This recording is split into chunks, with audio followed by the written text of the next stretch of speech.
महाराष्ट्रातील जलदी क्षेत्रात मालवण समोर अंदाजे 6 ते 7 सागरी मैल अनधिकृतरित्या प्रशासकीय नेटद्वारे मासेमारी करणाऱ्या रत्नागिरी येथील 3 अनधिकृत प्रशासकीय नौकांवरती सहाय्यक आयुक्त मत्स्य व्यवसाय सिंधुदुर्ग यांनी कारवाई केली आहे।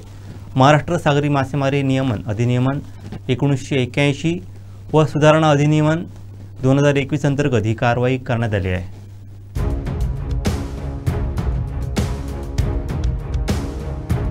8 सप्टेंबरला सायंकाळी मालवण समोर मत्स्य व्यवसाय विभागाचे अंमलबजावणी अधिकारी गणेश टेमकर सहाय्यक मत्स्य व्यवसाय अधिकारी मालवण हे नियमित गस्त घालत होते। यावेळी रत्नागिरी येथील असलेल्या प्रशासकीय नौका सपा मारवा, नौका राबिया, अब्दुल लतीफ व नौका जलसपाद्वारे महाराष्ट्रातील जलदी क्षेत्रात मालवण समोर अंदाजे 6 ते 7 सागरी मैल अनधिकृतरित्या प्रशासकीय नेटद्वारे मासेमारी करत असताना पकडलं। या तिन्ही नौकांवरती नौका तांडेलसह एकूण 55 ते 65 खलाशी आहेत। या नौका जप्त करून आनंदवाडी देवगड बंदरात ठेवण्यात आल्या आहेत। नौकेवर असणाऱ्या मासेचा लिलाव करण्यात येत आहे। या नौकांना लाखो रुपये दंड होण्याची शक्यता आहे। अंमलबजावणी अधिकारी गणेश टेमकर सहाय्यक मत्स्य व्यवसाय विकास अधिकारी मालवण यांनी मालवण पोलीस ठाणे येथील पोलीस कर्मचारी पुंडलिक बानोळे तसंच सागरी सुरक्षा पर्यवेक्षक व सागरी सुरक्षा रक्षक मालवण व देवगड यांच्या सहकार्याने सहाय्यक आयुक्त मत्स्य व्यवसाय सागर कुसेकर यांच्या मार्गदर्शनाखाली ही कारवाई केली आहे।